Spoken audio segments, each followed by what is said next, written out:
नमस्कार। अगर किसी ने वॉर्ड विज़ार्ड इनोवेशंस में लॉन्ग टर्म के लिए पैसे लगाए हैं तो ये समय उनके लिए थोड़ा मुश्किल हो सकता है। आज हम इसी दुविधा को समझने की कोशिश करेंगे जो आजकल कई निवेशकों के मन में है। तो फिर सवाल सीधा सा है, वॉर्ड विज़ार्ड में जो पैसा फंसा हुआ है उसका करे तो करे क्या? चलिए इस सवाल का जवाब ढूंढने के लिए हर पहलू को एक एक करके समझते हैं। तो आज हम क्या क्या देखने वाले हैं। पहले तो समझेंगे कि एक निवेशक के मन में चल क्या रहा है, फिर कंपनी को थोड़ा करीब से जानेंगे, आगे के क्या रास्ते हो सकते हैं वो देखेंगे, फैसला लेने का एक तरीका समझेंगे और आखिर में कुछ जरूरी बातें दोहराएंगे। तो चलिए सबसे पहले उस मुश्किल को ही समझते हैं। आखिर ये गिरावट इतनी बड़ी बात क्यों है? ये नंबर देखिए, -85%। मतलब स्टॉक अपने 52 हफ्ते के हाई से लगभग 85% नीचे आ चुका है। ये कोई छोटा मोटा करेक्शन नहीं है, ये एक बहुत बड़ी गिरावट है जो इस समस्या की गंभीरता को साफ साफ दिखाती है। यहां आप तुलना साफ देख सकते हैं। जो शेयर कभी करीब 40 रुपए का था वो आज 7 से 10 रुपए के बीच में झूल रहा है।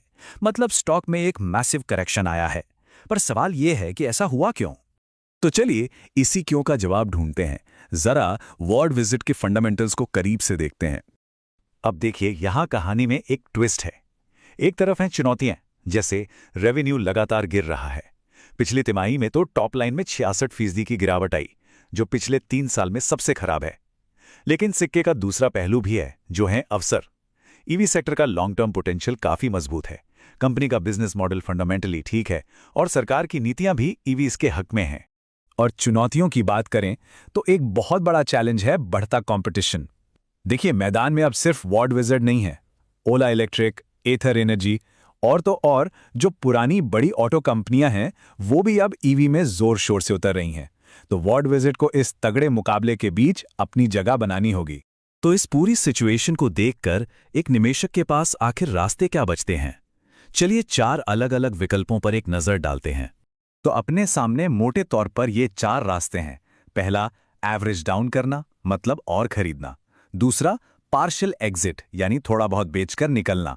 तीसरा है कंप्लीट होल्ड, मतलब जस का तस बने रहना। और चौथा है स्ट्रेटेजिक रीबैलेंसिंग। चलिए इनमें से कुछ को थोड़ा और समझते हैं। पहला ऑप्शन, एवरेजिंग डाउन, मतलब इस गिरी हुई कीमत पर और शेयर खरीद लिए जाएं ताकि एवरेज बाइंग प्राइस नीचे आ जाए। लेकिन एक मिनट, यह रास्ता सिर्फ उनके लिए है जिन्हें कंपनी के फ्यूचर पर पक्का यकीन हो और जेब में एक्स्ट्रा पैसा हो जिस पर रिस्क लिया जा सके।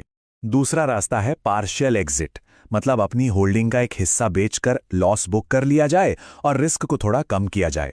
ये एक स्मार्ट रिस्क मैनेजमेंट मूव हो सकता है, खासकर अगर पोर्टफोलियो में स्टॉक का वजन बहुत ज्यादा हो गया है। तो इन चारों में से कौन सा रास्ता सही है? देखिए इसका कोई एक जवाब नहीं है जो सब पर लागू हो। ये पूरी तरह से पर्सनल सिचुएशन पर डिपेंड करता है। तो चलिए एक फ्रेमवर्क देखते हैं जो सही फैसला लेने में मदद कर सकता है। तो कोई भी फैसला लेने से पहले इन 4 सवालों के जवाब खुद से पूछने होंगे। पहला, ये स्टॉक आपके पूरे पोर्टफोलियो का कितना % है? दूसरा, आपका नजरिया कितना लंबा है? क्या 10-15 साल तक रुकने का दम है? तीसरा, क्या कंपनी में आगे कुछ अच्छा होने की उम्मीद है, जैसे कोई नया लॉन्च या पार्टनरशिप? और चौथा, सबसे जरूरी, आपकी अपनी फाइनेंशियल कंडीशन अभी कैसी है? और हाँ, ये एक बात हमेशा याद रखनी चाहिए, इमोशनल होकर फैसले नहीं लेने हैं। पैनिक में आके बेचना या फोमो यानी फियर ऑफ मिसिंग आउट में आकर खरीदना, ये दोनों ही मार्केट में बहुत खतरनाक साबित होते हैं। एक लॉजिकल और डिसिप्लिन्ड अप्रोच रखना बहुत जरूरी है। तो चलिए अब इस पूरी बातचीत का सार निकालते हैं। वो कौन सी जरूरी बातें हैं जो इस सिचुएशन से निकलने में काम आ सकती हैं? तो ये कुछ गाइडिंग प्रिंसिपल्स हैं। कंपनी के हर तिमाही के नतीजों पर पैनी नजर रखनी होगी ताकि रिकवरी का कोई भी सिग्नल हाथ से ना जाए। कंपटीशन में क्या चल रहा है उससे भी अपडेटेड रहना होगा।